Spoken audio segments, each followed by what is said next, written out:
Existen desde el principio de los tiempos historias que hablan de seres con apariencia humana, llamados vampiros, que pululan en el mayor de los casos por las noches, se alimentan de la sangre, aunque pueden consumirla de los animales, también se pueden alimentar de los humanos.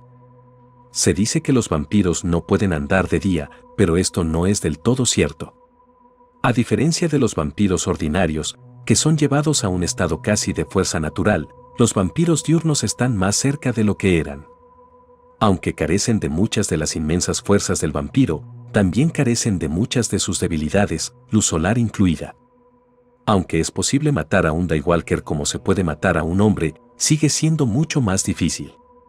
Los caminantes de día tienden a agruparse en grupos pequeños o incluso a vivir entre humanos.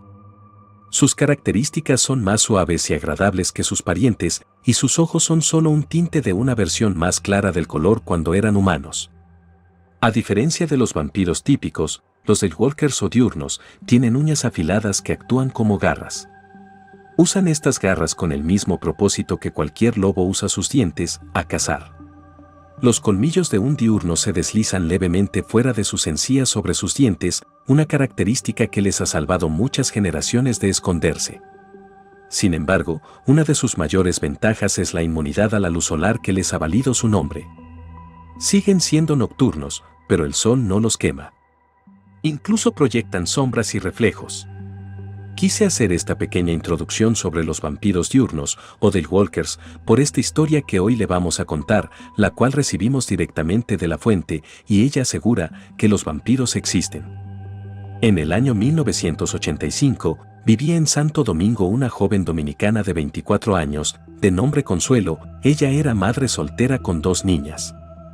Se encontraba pasando una situación económica muy difícil, por lo cual ella deja a sus 2 hijas con una hermana, y emprende un viaje en busca de mejor oportunidades de empleo a Suramérica, directamente a Caracas, Venezuela, en donde ella a los pocos días empieza a trabajar como amas de llaves en una casa de familia. En esos años Venezuela disfrutaba de una economía más estable, por lo cual muchos latinos veían ese país como una vía de oportunidades. En la casa donde Consuelo empezó a trabajar, conoció una joven llamada Elizabeth, de 22 años, que trabajaba con ella y que, al igual que Consuelo, venía de otro país, más bien de Bolivia. Una chica que Consuelo describe como dulce y generosa, que fue a Venezuela en busca de mejor oportunidades para ayudar a su familia. Ellas 2 hicieron química desde el principio, ya que viajaron a aquel país solas con un mismo propósito: trabajar para ayudar a sus seres queridos y un día regresar a su tierra, a disfrutar de una mejor vida. Las 2 eran muy amigas y compartían una habitación en la casa donde laboraban. Los domingos, tenían el día libre y podían salir de la casa y regresar en la noche o el lunes a primera hora.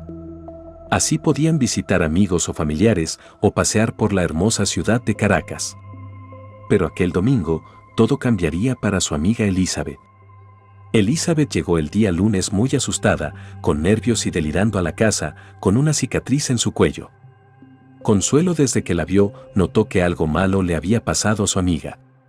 Así que ella le preguntó qué le ocurría, y esto fue lo que Elizabeth le contó.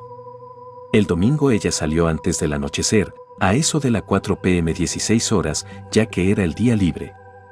Cuando estaba en el parque sentada en uno de los banquitos, un joven elegante en un auto que en ese tiempo era moderno y caro. Se detuvo frente a ella, bajó el cristal del vehículo y le empezó a hablar. Al principio pensó que quería preguntar una dirección, por lo cual Elizabeth se acercó para escuchar lo que el joven tenía que decir. Pudo notar que aquel hombre tenía apariencia europea, no parecía de la zona, y su acento era casi nulo así como los de las películas, pero hablaba castellano muy bien. Tenía los ojos marrones claro y pelo castaño oscuro, era un hombre de 25 a 30 años de edad. Elizabeth habló con él durante varios minutos, entonces el joven preguntó que si ella esperaba a alguien en especial, lo cual Eli, que así le llamaba a su amiga Consuelo, rápidamente dijo que no, que solo andaba de paseo. Le cuenta Eli que ese apuesto joven la invitó a subir al vehículo para darle una vuelta por Caracas y así no se quedaba sola en el parque, ya que el lugar era frecuentado por malandros que le podían robar.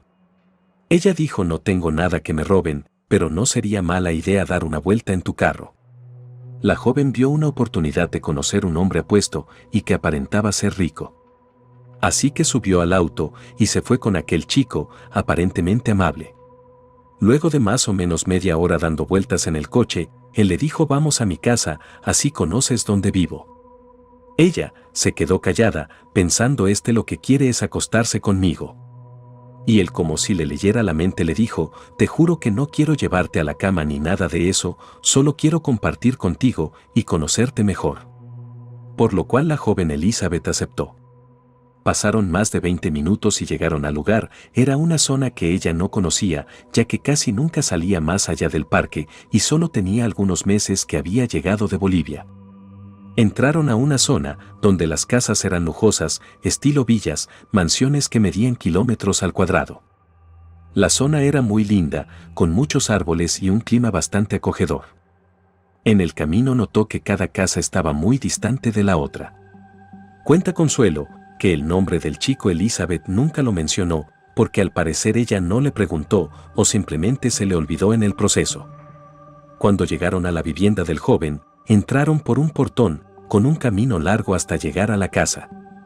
La joven Elizabeth estaba emocionada, pues ella trabajaba en una casa de familia, pero era mucho más pequeña. Aquella casa no tenía comparación a otra que ella haya visto. Sus ojos estaban brillando de emoción viendo esa hermosa casa e imaginaba vivir ahí.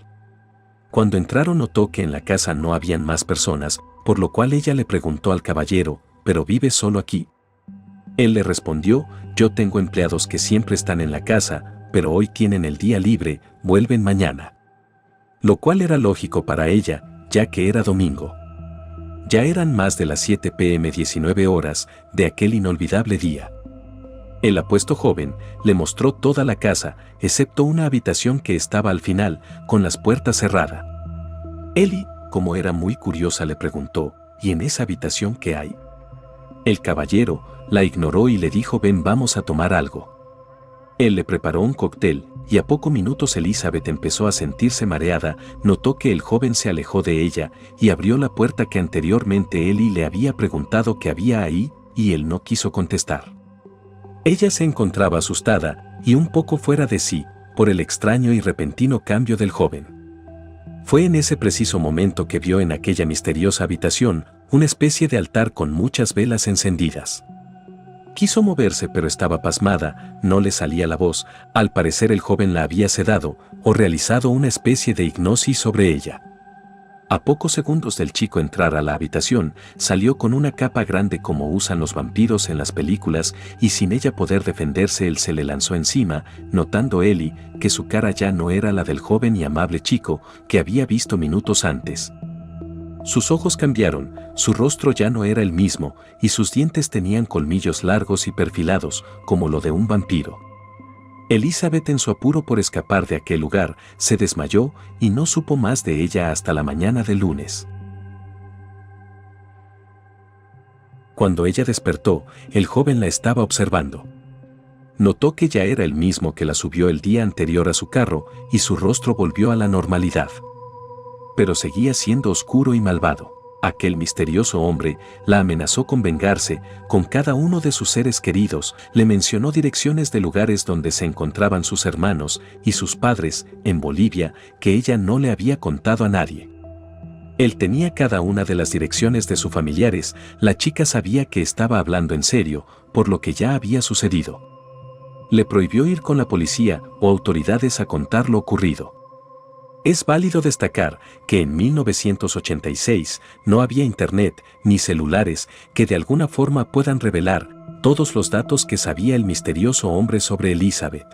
Cuando el hombre amenazó con vengarse con sus familiares, ella suplicó por su vida y le juró que no lo reportaría. Entonces el supuesto vampiro le dijo: te dejaré en el mismo lugar donde te encontré.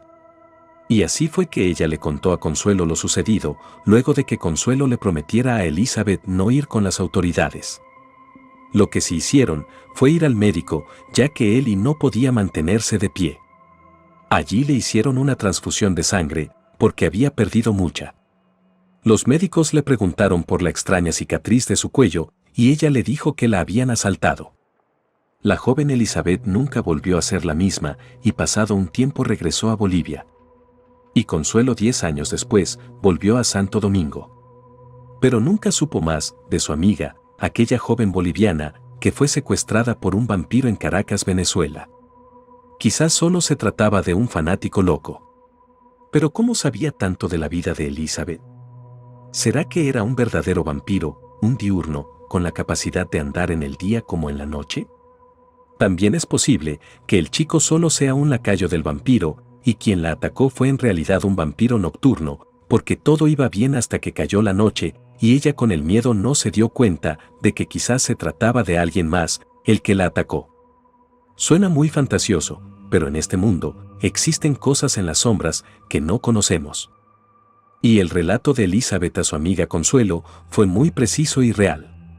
¿Y ustedes qué creen? ¿Conocen alguna historia parecida a esta o han vivido una experiencia similar?